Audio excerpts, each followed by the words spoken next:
बहू ने खा ली हंसने वाली दवा। किशनगढ़ गांव में कीर्ति अपने बेटे दिवाकर और बहू अंशु के साथ रहा करती थी। तीनों बहुत ही हंसी खुशी अपना जीवन व्यतीत कर रहे होते हैं। अरे बहू, आज खाना मैं बना देती हूँ। नहीं माँ जी, आप क्यों तकलीफ कर रही हैं? आप आराम कीजिए, खाना मैं ही बनाऊंगी। कितनी अच्छी बहू मिली है मुझे।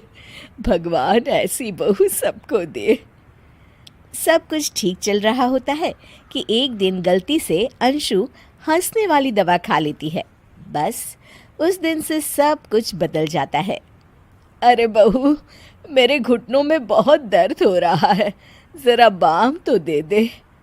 अरे बाम लगाकर क्या करोगी माँ जी? मैं पाँव दबा देती हूँ।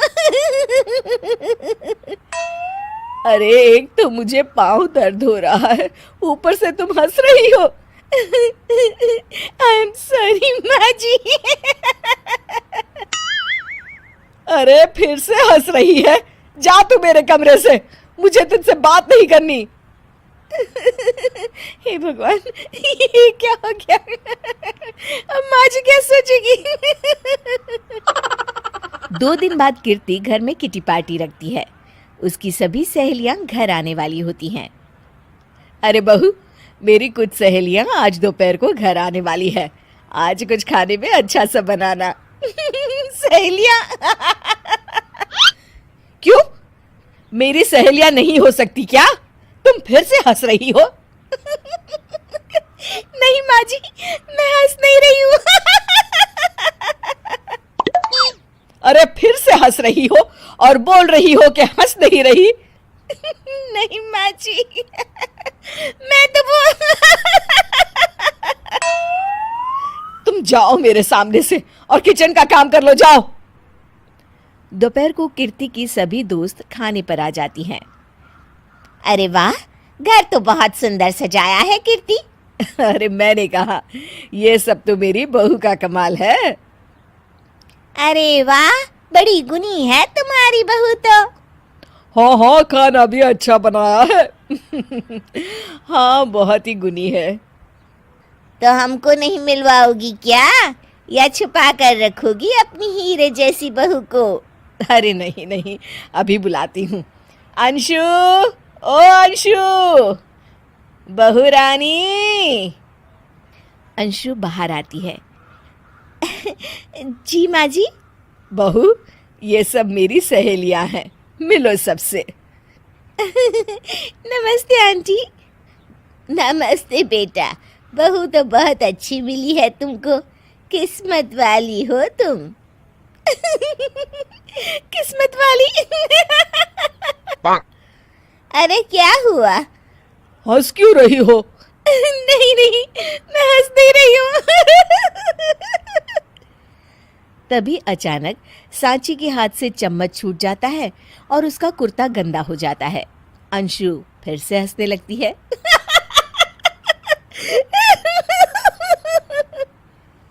इधर सब सहेलियां गुस्सा होकर चली जाती हैं। कीर्ति भी नाराज होकर अपने कमरे में चली जाती है। हे भगवान, ये मैंने क्या कर डाला? इस तरह से तो माँ जी और उनकी सहेलियां नाराज हो गई। अगले दिन, बहू, ओ बहू, किधर हो? जी माँ जी। जल्दी से मेरे साथ चलो, पड़ोस वाले शर्मा जी की हार्ट अटैक से मौत हो गई है, उनके घर बैठक के लिए जाना है। अंशु तैयार होकर आ जाती है। थोड़ी देर में दोनों शर्मा जी के घर पहुंच जाती हैं। वहां पर सब रो रहे होते हैं। कीर्ति शर्मा जी की बीवी के पास बैठकर उन्हें सांत्वना देने लगती है। बड़े अच्छे इंसान थे मेरे पति। अच्छा। तुम हंस क्यों रही हो? वो अच्छे थे। हाँ हाँ, बहुत अच्छे थे अंकल। अरे अंशु, हंस मत। माँ जी, मैं हंस नहीं रही। मैं तो आंटी जी को बस दिलासा दे रही थी। सब औरतें अंशु की इस हरकत से हैरान हो जाती हैं। कीर्ति भी बहुत शर्मिंदा होती है और वो अंशु को लेकर फटाफट घर लौट आती है। अंशु, क्या हो गया है तुझे? हंस क्यों रही थी तू वहां पर? नहीं बाजी, मैं तो बस अरे तो फिर से हंस दी। जा तू अपने कमरे में, मुझे तो तुझसे बात ही नहीं करनी। मेरा बेटा ही तुझसे बात करेगा अब। रात को जब दिवाकर घर लौट आता है तो कीर्ति दिवाकर को सब कुछ बताती है। ठीक है माँ, अब फिक्र मत करो, मैं अंशु से बात करता हूँ। दिवाकर अपने कमरे में जाता है। जी आ गए आप कैसे हैं? मैं तो ठीक हूँ, बस सर में हल्का दर्द है। सर में दर्द अरे इसमें हंसने की क्या बात है? नहीं, मैं हंस नहीं रही हूँ मुझे तो फिक्र हो रही है आपकी एक तो मेरे सर में दर्द है, ऊपर से तुम हंस रही हो। अरे कैसे समझाऊं मैं आपको मैं हंस नहीं रही अंशु, तुम इस घर से चली जाओ। माँ ने मुझे बताया जो भी तुमने शर्मा आंटी के घर किया, और किटी पार्टी में भी। नहीं जी, मैं ऐसे नहीं हूँ तो अभी क्या हुआ था? क्यों हंस रही थी तुम? रुकिए मैं आपको सब कुछ बताती हूँ आपको सब कुछ। अंशु डायरी में लिखकर दिवाकर को पढ़ने देती है। कुछ दिनों पहले मैंने गलती से हंसने वाली दवा पी ली थी, जिसकी वजह से ये सब हो रहा है। इसका असर कुछ दिन और रहेगा। अरे तो तुमने ये सब पहले क्यों नहीं बताया अंशु? वो मैंने माँ जी को बताने की बहुत कोशिश की मगर उन्होंने सुना ही नहीं